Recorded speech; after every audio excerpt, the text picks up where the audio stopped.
So we have many genes in each of our cells. We have close to 20 to 25,000 genes. Not all genes will be related to breast cancer, so there are certain guidelines on what are known to be high-risk genes, meaning these genes, if there is something wrong with them, will cause a high increased risk to breast cancer. So these particular genes already have a lot of information about it. So we know how to estimate the risk based on this based on the genetic test itself, and then we know what to do with it. So we can plan the risk management, meaning we know how to help to reduce the risk for this patient.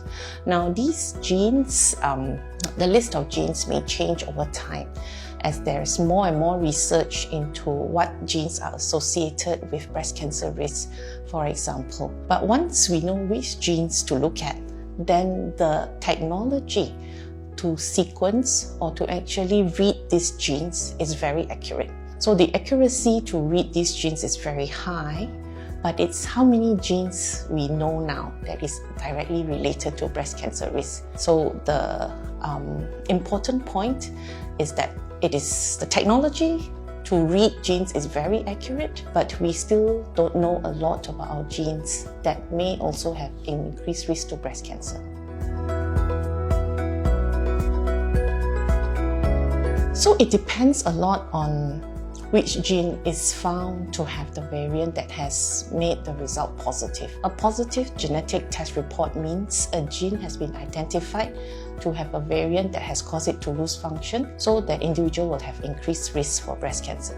Different genes will have different risk estimates. For example, the most well-known genes are the BRCA1 and BRCA2, made famous by Angelina Jolie. So these genes are very important. We all need to have them working well. And if it doesn't work, for example, a woman's breast cancer risk can increase to between 40 to 80%. Now you compare this to someone with an average risk, which is in Malaysia, which is about 5 to 7%.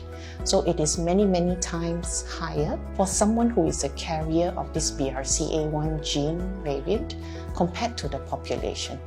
Now this risk is dependent on which gene that has the problem.